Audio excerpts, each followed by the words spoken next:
Much for joining us. This is the last edition of the Daily Report, and it's so good to be here. I'm hoping that you've gone to check out our website. That's www.thedailyreport.ng. I am Ife Onyegbule, and in the news tonight, Buhari reacts to INEC officials' new appointment. Customs impound truck carrying contraband rise.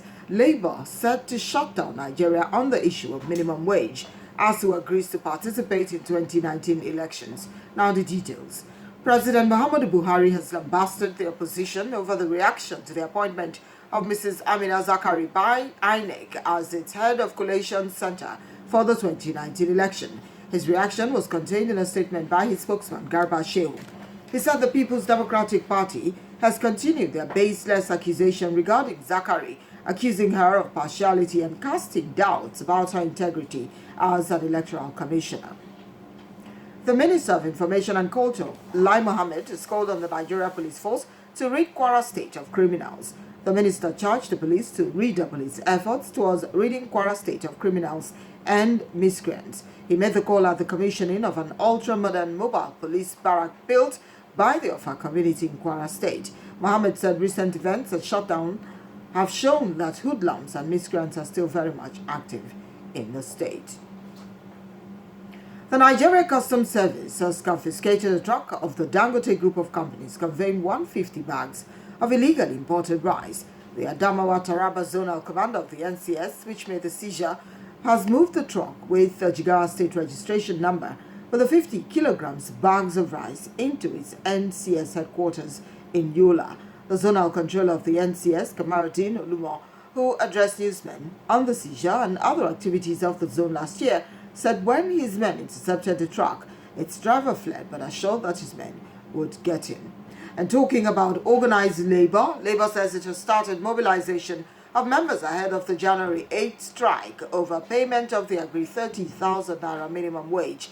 Some of the labor unions in Lagos gathered that workers had been informed on the strategic roles to play while awaiting further instructions. The three labor centers, the Nigeria Labour Congress, the NLC, the Trade Union Congress, the TUC, and the United Labour Congress, ULC, had met on the 20th of December 2018.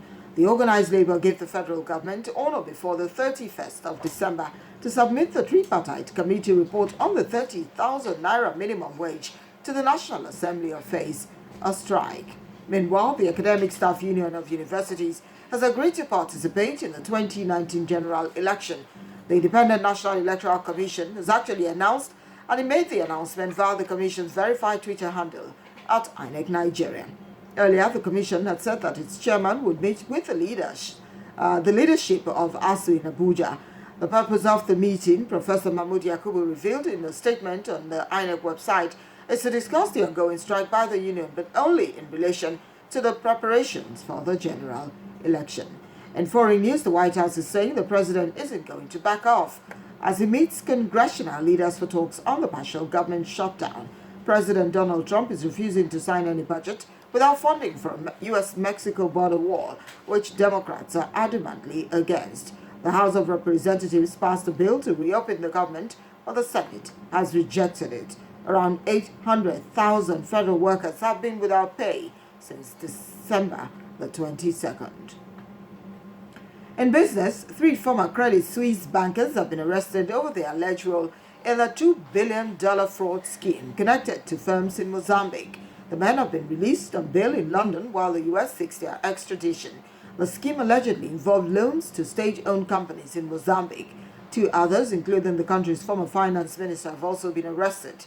The former employees of the Swiss Investment Bank were arrested in London. In entertainment, Jay-Z and Lady Gaga are among the stars who allegedly declined to appear in a documentary about R. Kelly. Surviving R. Kelly, which premiered in the U.S. on Thursday, explores decades of sexual abuse allegations brought against the artist, all of which he denies. John Legend is one of the only musicians who agreed to be interviewed. In December 2018, the New York screening of the series was evacuated. It followed individuals stating they received a threatening phone call. And in sports, top footballer Cristiano Ronaldo and boxing champ Anthony Joshua have both shared a photo of themselves looking very charming in Dubai.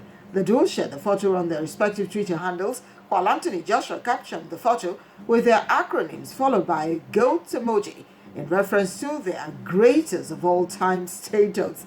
Ronaldo, who was unsmiling in the photo, captioned his tweet, "Two animals." Ronaldo won the Best Player and Best Goal of 2018 at the Globe Soccer Awards, which held in Dubai on Thursday night. And that's the news on the Daily Report. A break we'll do. We'll come back. We're taking a look at the headlines for this week. What were those headlines that were spectacular that actually attracted your attention this week? What you can do is call our line 0906 000 7158 or 0906 0005748. Remember, you can also tweet at us, that's at the Daily Report, or send a text message to the 5748 number. This is the last edition of Daily Report this week. Stay with us and we'll be back. Don't go away.